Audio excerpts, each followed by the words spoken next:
Dismantling the walls. My mother stopped cooking when the Berlin Wall fell. On November 9, 1989, we watched history explode through the lens of our tiny television in our New York City shoebox apartment, as crowds of euphoric East Germans climbed onto the Berlin Wall and crossed over to the long forbidden West. I was only 9 years old, and I had been just a toddler when we left Romania, but I fully understood the weight of the moment. My mother and I cheered with glee as East Germans dismantled the Berlin Wall with hammers, chisels, and bare hands. We wondered eagerly if Romania, the country we had escaped, would be next. A few weeks after the fall of the Berlin Wall, Romania had its own revolution. Our country was the last to go in the domino chain of Eastern Europe's 1989 communist collapse, and it happened on Christmas Day while we were visiting my mother's sister Nadia and her family in San Diego, California. After a holiday feast of chicken schnitzel, mashed potatoes, eggplant vinete, and peppery zakuska, we sat together on the big leather couches in Doina and Shoni's living room and were riveted to the TV news as the drama unfurled. The grown-ups had drinks of whiskey and vodka in their hands, and they chain-smoked Marlboro Red cigarettes. My normally rowdy, argumentative family was eerily silent for once. Our long-hated dictator Ceausescu and his wife Elena, found guilty of genocide and abuse of power, were executed by the military in a special Christmas Day television broadcast. I remember the confusion I felt looking back and forth from the TV footage of the Ceausescu's frail-looking elderly bodies crumpled in a pool of blood, to my family as they shouted and cheered and hugged each other with relief. While I understood that two very evil people had just been killed, my 9-year-old brain couldn't reckon the gruesome scene of death with my family's rejoice. Freedom, for my mom, meant that she stopped cooking forever. While communism reigned, the stovetop of our grimy, matchbook-sized kitchen bubbled with delicious Romanian food, rich, meaty stews, sizzling steaks, mamaliga, cornmeal smeared with sour cream, schnitzel, and creamy, hand-whipped mashed potatoes, and sweet papanache, fried, dough-covered balls of cheese. In the years after communism, we still ate, but my mom didn't cook anymore. I think she realized that she'd always hated cooking, and Romanian food was arduous and time-consuming to prepare. Perhaps knowing that she was finally free from that heavy yoke of dictatorship, liberated from the days of hot water from 6 to 8 p.m. only, bread lines, 4:30 a.m. milk lines, propaganda television, banned books, back alley illegal abortions, lies, bribes, and living in constant terror of the secret police, this gave her permission to live life on her own terms. And as she began to distance herself from our conservative Romanian family, she settled into a new life of raising me as a fierce, brave, creative single mother in New York City. She went back to school at night to earn her bachelor's degree, balancing school and parenting with a mind-numbing secretarial job at a textile import firm. She fell into addiction and then recovery. She became active in the pro-choice movement and went to marches in Washington, D.C. Over the coming years, our stovetop got covered with bills that needed paying. We started using one single burner to make coffee or fried eggs or boil water for pasta with Paul Newman's marinara sauce from a jar. I missed the comfort and richness of Romanian food, but I understood that making it in this country meant that some things had to change. That winter of '89 set in motion another dismantling. As the covalent bond holding the atoms of my family together began to splinter, the abrupt end of all that had imprisoned us was a brilliant moment in history, but it also cracked open a deep vulnerability, opening our world to something we couldn't quite make sense of: freedom. Without the force of our shared history, surviving as exiles of a violent dictatorship, and the stress of making it as new immigrants, my family no longer needed to band together. The loss of our shared demons sent us flying separately into our own darkness. My aunt and uncle got divorced. Titu started drinking so much that he eventually lost his job as an architect. My cousin Vlad dropped out of high school and became a punk rocker. And my cousin Viorela moved out and got pregnant during her first semester of college. While our ties to family in the old country fell away over the years, my mom, who could now speak perfect English, still made a very conscious choice that we speak only Romanian at home.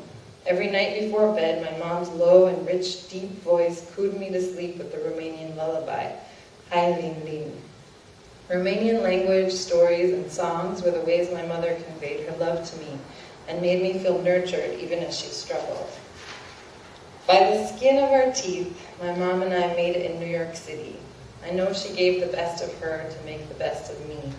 The Berlin Wall may have fallen, and we may have subsisted for an entire decade on pasta from a box and Paul Newman's marinara sauce, but our identity as survivors of a communist dictatorship remained.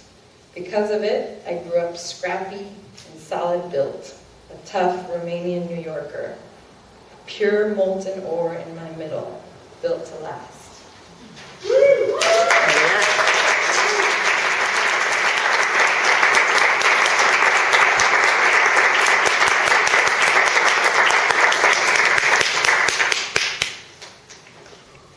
Patience has its rewards. Early in December, my 25-year-old daughter Lulu and I were celebrating Thanksgiving according to us, a ritual conceived after years of separation on holidays when she was with her dad after the divorce. Lulu and I, out of necessity, learned to celebrate when and where and with whom we wanted. Thanksgiving 2015 was to be at Yasare, a small Zen-like restaurant in Berkeley's fancy 4th Street. I had the money I had been saving, and though there were various delays, we finally arrived. I was irritable with hunger. Once seated in the crowded restaurant, I got a little pushy and told the hostess that we were ready to order. She replied that she didn't usually take orders, but would happily do so for us. I looked at Lulu, who scowled and said, "I need a little time here, Mom." So I thanked the hostess and she left. Lulu then closed her menu, having agreed to the pricey kakiaji tempura for 2, and we began the wait. 15 minutes passed. I tried to catch the eye of various wait persons to no avail. I avoided the full arm extension wave that so annoys Lulu, who cannot believe that when I was a girl, the men did all the ordering, sometimes without even asking what you wanted. I instead resorted to a bobblehead nod, which finally brought a wait person to our table, perhaps because she wondered if I was having some kind of episode. In any case, we ordered. And then we waited. Lulu snuck out to have a cigarette, and I dug out a bag of Trader Joe's just a handful of cashews from my purse and downed them surreptitiously. I then approached the kindly hostess and told her that our food had not come, and that though the folks to our left and right had arrived after us, their food was on their table. She looked concerned and apologized, explaining that the kitchen was backed up. Walking out was not an option, given that it was Thanksgiving according to us. So I returned to my seat. Soon Lulu came back, totally calmed by nicotine. My cashews had kicked in, so we chatted idly while I mentally multitasked with revenge fantasies. I thought about refusing to leave a tip, then tossed that one knowing it wasn't the wait person's fault. I instead began to envision a scenario where I would ask to speak to the manager when the bill came, and after explaining how we had been mistreated, I would ask for a refund. I considered that rich people didn't do this sort of thing, but after all, we were in Berkeley, and surely I could speak my truth. That's what managers are for, right? My reveries were interrupted by a handsome gentleman with white hair and blue eyes matching his pressed blue dress shirt. He appeared at our table, carrying our kakiaji tempura, resplendent with burdock roots, chrysanthemum flowers, sweet potatoes, onions, and tiger prawns. All had been chopped and molded in a perfect round, covered with a light batter and deep fried. They were now pie sliced and stacked on a wooden board, side by side in a mouth-watering display, accompanied by the bonito soy dipping broth. The gentleman bent down and presented the dish for my acceptance, to which I gave a slight nod, and he placed it in the middle of our table. "I'm sorry you had to wait," he almost whispered in my ear. His words rolled over my upset, seeping in. I took a breath. "I was really annoyed," I retorted sternly. "I understand," he said, "and of course there will be no charge."